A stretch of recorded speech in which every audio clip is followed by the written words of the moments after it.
مقام نزول، سورہ ملک مکہ مکرمہ میں نازل ہوئی. رکوع اور آیات کی تعداد، اس صورت میں 2 رکوع اور 30 آیتیں ہیں. سورہ ملک کے اسماء، اس کے نام کتنے سارے اور اس کی وجہ کیا، یہ بھی سنیے. اس صورت کے متعدد نام ہیں، ڈیفرنٹ نیمز ہیں. اس کی پہلی آیت میں ملک یعنی سلطنت اور بادشاہت کا ذکر ہے، اس مناسبت سے اسے سورہ ملک کہتے ہیں. اس کی پہلی آیت کے شروع میں لفظ تبارک ہے، اس مناسبت سے اسے سورہ تبارک بھی کہتے ہیں. یہ سورت عذاب قبر سے نجات دینے والی، عذاب سے بچانے والی اور عذاب کو روکنے والی ہے، اس لیے اسے سورہ منجیہ، سورہ واقعہ، سورہ مانعہ کہتے ہیں. سبحان اللہ. یہ سورت اپنے پڑھنے والے کے بارے میں جھگڑا کرے گی، یہ وہ والا جھگڑا نہیں ہے، اللہ کی بارگاہ میں اس کی بخشش کے لیے گویا سفارش کرے گی، اس لیے اسے سورہ مجادلہ کہتے ہیں.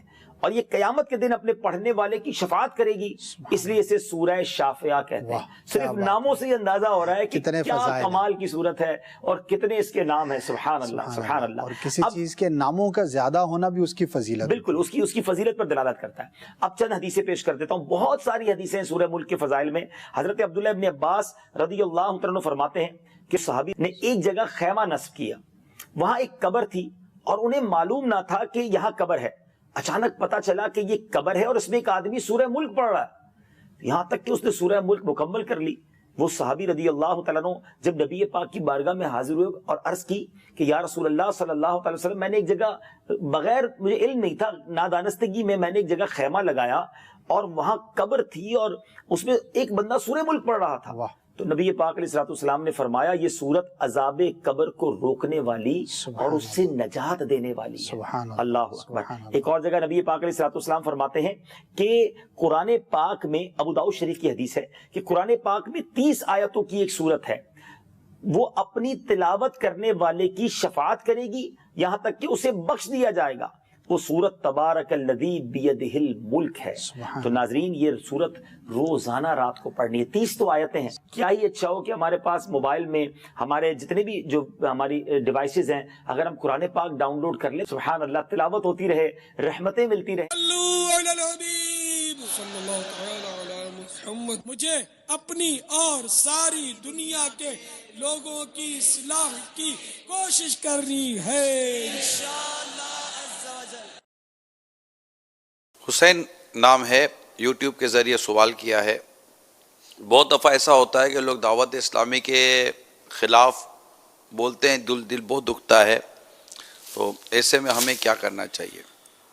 صبر کے ساتھ مدنی کام اور بڑھا دینا، ہر مخالفت کا جواب مدنی کام. سوشل میڈیا میں تو بہت ہے یہ کہ کوئی اگر دعوت اسلامی کے خلاف بول دینا کچھ، پھر جو دعوت اسلامی سے محبت کرنے والے جو واقعی ہے نا کہ بیچارے وہ پریکٹیکلی نہیں ہوتے، سوشل میڈیا کے وہ ہوتے ہیں شہ سوار، یہ جذبات میں آ جاتے ہیں، وہ جو اس کو پھر وہ گھر پہنچانے کے لیے جو اس کو دھکے مارتے ہیں نا، تو اس میں پھر وہ خرابیاں بھی پیدا ہوتی ہیں. میری مخالفتیں اتنی ہوئی ہیں، اب بھی جاری ہیں. تو الحمدللہ آپ نے کبھی مجھے اس طرح جذبات میں آ کر اس کو برا بھلا کہتے نہ سنا ہوگا شاید. بہت سمپل سی بات میں عرض کروں، ایک شخص آپ کے اس پیج پر داخل ہوتا ہے اور آپ کے خلاف کوئی یہاں بات کرتا ہے، تو آپ سمجھتے ہیں کہ آپ کے جواب دے دینے سے وہ فوراً سیٹ ہو جائے گا اور بات نہیں کرے گا، جواب نہیں دے گا.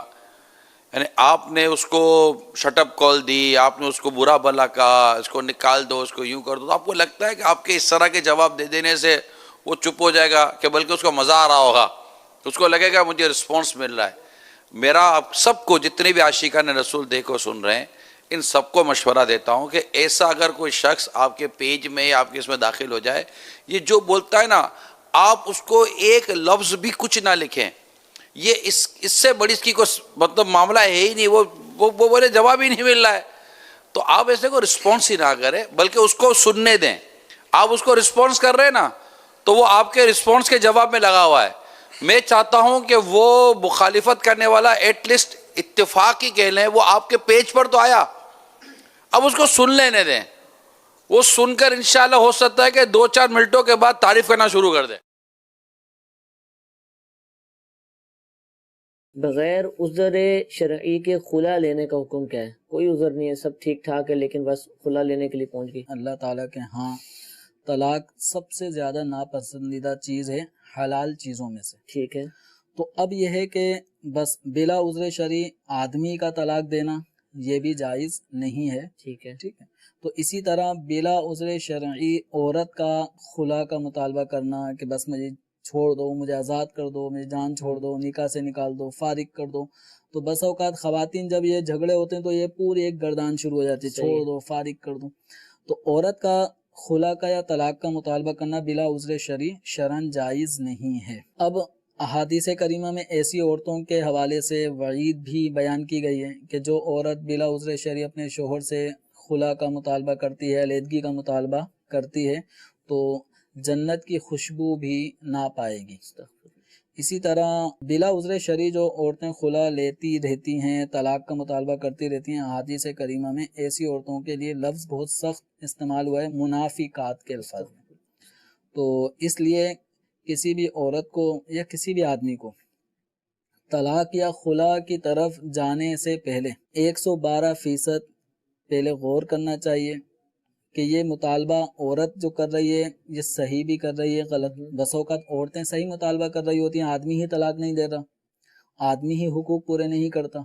تو عورت اس زاویے سے خلا یا طلاق کا مطالبہ کرنے میں کبھی حق بجانب ہوتی ہے اور آدمی لٹکا کے رکھتا ہے. ٹھیک. تو آدمی بھی غور کرے، اسی طرح عورت بھی غور کرے کہ محض جذبات میں آ کر وہ اتنا بڑا فیصلہ طلب کرنا چاہتی ہے، اور وہ فیصلہ ایسا ہے شوہر کے نو کے زبان پر ہوتا ہے.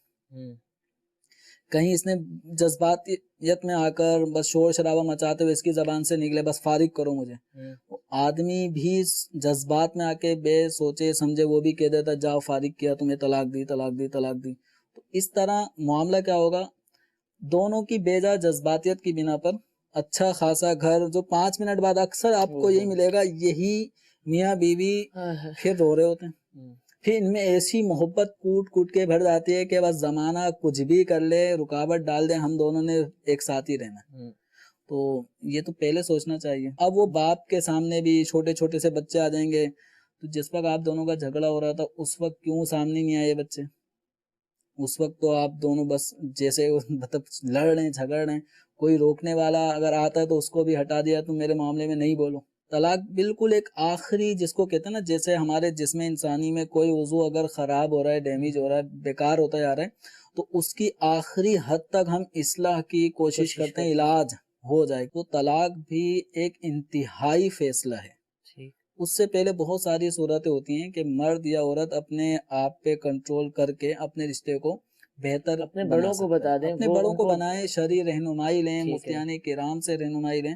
تو اس سے بڑا فرق پڑتا ہے. جب آپ کسی مفتی صاحب کے پاس جائیں گے اور ان کو اپنے گھر کی کچھ سچویشن بتائیں گے کہ میں ان چیزوں سے دوچار ہوں، اب آپ بتائیں کیا کریں. حضرت عبداللہ حوزنی رحمۃ اللہ تعالی سے روایت ہے کہ مقام حلب یعنی مقام شام کے اندر یہ علاقہ شہر ہے، میں مؤذن رسول حضرت سیدنا بلال حبشی رضی اللہ تعالیٰ عنہ سے میری ملاقات ہوئی، اور میں نے ان سے نبی پاک علیہ الصلوۃ والسلام کے خرچ کے نظام کے بارے میں پوچھا کہ پیارے آقا کیسے خرچ کیا کرتے تھے، ان کا یہ خرچ کا نظام کیسے چلتا تھا. حضرت بلال حبشی نے بتایا کہ پیارے آقا علیہ الصلوۃ والسلام کی بعثت سے لے کر نبی پاک کے اعلان نبوت سے لے کر دنیا سے پردہ فرمانے تک یہ سارا نظام میرے ذمے تھا، میں یہ سارا کام کرتا تھا. پیارے آقا علیہ الصلوۃ والسلام کو کسی کو کچھ عطا فرمانا ہوتا تو مجھے ہی حکم فرماتے تھے، اور میں ہی اس سارے حساب کتاب کو سیٹل کرتا تھا. اور نبی پاک کی بارگاہ میں جب کوئی بے لباس مسلمان آتا تو نبی پاک فرماتے اس کو لباس دے دو، کوئی کھانا لینے آتا آقا فرماتے اس کو کھانا دے دو. میرے پاس ہوتے یعنی نبی پاک نے رکھوائے ہوئے ہوتے تو وہ بانٹ دیتا، نہ ہوتے تو یہ حکم تھا کسی سے قرضہ لے کر بھی لوٹا دینا ہے. یعنی یہ ذرا ناظرین سمجھیے گا، یہ بڑی خوبصورت بات ہے. سخاوت کے بارے میں ہم نے سنا تو ہے، لیکن واٹ از دا ڈیفینیشن؟ سخاوت کہتے ہیں سخی وہ ہوتا ہے جو اپنے اوپر بھی خرچ کرے اور غریبوں پر بھی خرچ کرے، اللہ کی راہ میں بھی خرچ کرے، اوروں پر بھی خرچ کرے. اور جواد جو ہے وہ سخاوت سے بھی اوپر کا درجہ ہے، سپیریئر درجہ ہے. وہ کون ہوتا ہے؟ یہ وہ ہوتا ہے کہ جو اپنی ذات پر خرچ نہ کرے مگر دوسروں پر خرچ کرے، اللہ کی راہ میں خوب خرچ کرے. نبی پاک صلی اللہ علیہ وسلم جواد ہیں. میرے آقا سبحان اللہ اپنی ذات پر خرچ کرنے کی بجائے اپنے غلاموں پر عطا فرمایا کرتے. اور ایسا ہی تھا کہ حضرت بلال حبشی کہتے ہیں کہ جب میرے پاس کوئی بندہ آتا اور ہمارے پاس پیسے نہ ہوتے تھے تو ہم قرض لیتے، یعنی نبی پاک کے نام پر وہ کسی سے قرض لیتے یا اپنے نام پر قرض لیتے اور پیارے آقا کے گویا اکاؤنٹ میں اسے بانٹ دیتے, پھر نبی پاک عطا فرماتے تو وہ قرضہ لوٹا دیتے. کہتے ہیں یہ ہمارا معمول تھا. اب ہوا یہ کہ ایک بار ایک شخص آیا میرے پاس, حضرت بلال حبشی کہتے ہیں, جو غیر مسلم تھا, کہتا ہے کہ اے بلال آئندہ کسی سے قرض مت لیا کرو, مجھے سے قرض لے لیا کرو, میرے پاس بہت مال ہے. کہ ٹھیک ہے, میں نے ان سے قرضہ لے لیا اور لوگوں میں تقسیم کرنا شروع کیا. تھوڑے دنوں کے بعد وہ جو غیر مسلم تھا وہ کئی تاجروں کے ساتھ میرے پاس آیا اور کہنے لگا, اے بلال یاد ہے نا تم نے مجھ سے قرضہ لیا تھا اور وقت آ گیا اب قرضہ لوٹانے کا. تو حضرت بلال حبشی نے کہا ابھی تو کچھ دن باقی ہیں.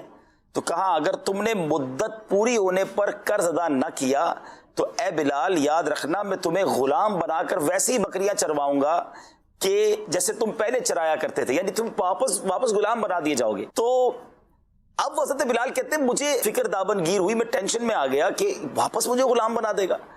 اب وہ کہتے ہیں رات نبی پاک علیہ الصلوۃ والسلام کی خدمت میں حاضر ہوا اور آ کر عرض کی کہ حضور میں جس غیر مسلم سے قرضہ لیتا ہوں نا وہ غیر مسلم جو ہے وہ اب جان کو آ گیا اور اس نے تو مجھے یوں دھمکیاں دی ہیں کہ میں تمہیں پھر سے غلام بنا دوں گا, پھر تمہارے ساتھ یہ معاملہ کر لوں گا.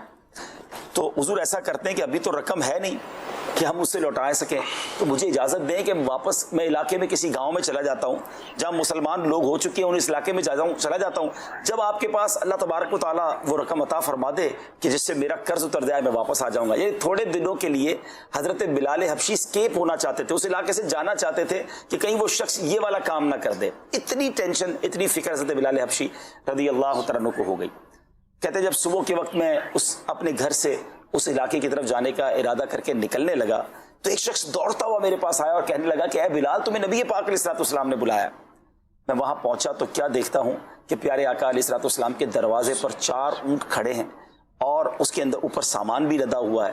میں اندر گیا تو نبی پاک علیہ الصلوۃ والسلام نے فرمایا مبارک ہوا ہے بلال, اللہ تعالیٰ نے تمہارے قرض کی ادائیگی کا سامان کر دیا ہے. وہ جو تم نے جو 4 اونٹ دیکھے نا, جاؤ اور جا کر یہ اونٹ جو ہے اس پہ غلہ بھی ہے, اس پہ سامان بھی ہے, اس کو فروخت کرو اور اس بندے کا قرضہ ادا کر دو. یہ ابھی مجھے حاکم فدق نے تحفے میں بھیجیں. حضرت بلال کہتے ہیں میں نے حکم کی تعمیل کی. پھر جب مسجد میں آیا تو نبی پاک علیہ الصلوۃ والسلام نے ارشاد فرمایا کہ اے بلال تمہیں اس مال سے کچھ فائدہ ہوا؟ میں نے عرض کی اللہ تعالیٰ نے وہ تمام قرض ادا فرما دیا جو رسول پاک پر تھا. آپ علیہ الصلوۃ والسلام نے فرمایا اے بلال اس میں سے کچھ مال باقی بھی بچا ہے؟ عرض کی جی ہاں یا رسول اللہ صلی اللہ تعالیٰ علیہ وسلم. تو نبی پاک علیہ الصلوۃ والسلام نے فرمایا مجھے اس سے بھی سبق دوش کر دو, یعنی بے تعلق کر دو, جب تک یہ کسی ٹھکانے نہیں لگے گا میں گھر نہیں جاؤں گا. یعنی یہ بھی بانٹ دو, جو بچ گیا مال وہ بھی غریبوں میں اللہ کی راہ میں صدقہ کر دو, بانٹ دو. آپ علیہ الصلوۃ والسلام نماز عشاء سے فارغ ہوئے تو مجھے بلا کر اس بقیہ مال کا حال دریافت کیا. میں نے عرض کی حضور مجھے کوئی سائل ہی نہیں ملا جسے میں بانٹتا. تو پیارے آقا علیہ الصلوۃ والسلام نے فرمایا کہ میں اب رات مسجد ہی میں رہوں گا, گھر نہیں جاؤں گا جب تک جو مال میرے پاس ہے وہ اللہ کی راہ میں نہ بٹ جائے. اب جب دوسرا دن آیا پیارے آقا علیہ الصلوۃ والسلام نے پھر ارشاد فرمایا کہ کیا وہ بٹ گیا؟ حضرت بلال حبشی نے کہا جی حضور وہ تقسیم ہو گیا. سبحان اللہ. پھر نبی پاک نے تکبیر کہی اور کیا فرمایا, خدا کا شکر ادا کر کے فرماتے ہیں کہ پیارے آقا علیہ الصلوۃ والسلام کا جو کہنے کا مطلب تھا کتابوں میں لکھا کہ نبی پاک کو یہ ڈر تھا کہ کہیں ایسا نہ ہو کہ موت آ جائے اور وہ مال میرے پاس ہو. اللہ اکبر. پھر نبی پاک اپنے کاشانہ اقدس اپنے گھر تشریف لے گئے. ناظرین کیا سیکھا اس واقعے سے؟ ایک تو میرے آقا علیہ الصلوۃ والسلام کس قدر تقسیم فرمایا کرتے, سبحان اللہ. بظاہر نعمت نہ بھی ہوتی تو قرض لے کر بانٹا کرتے. سیدی اعلیٰ حضرت جبھی تو لکھتے ہیں نا, واہ کیا جود و کرم ہے شہ بطحا تیرا, نہیں سنتا ہی نہیں مانگنے والا تیرا. اور پھر اپنے پاس جمع بھی نہ فرماتے. نبی پاک کی یہ بڑی پیاری عادت. بہت سارے واقعات ہیں سخاوت مصطفیٰ کے. مجھے اپنی اور ساری دنیا کے لوگوں کی اصلاح کی کوشش کرنی ہے.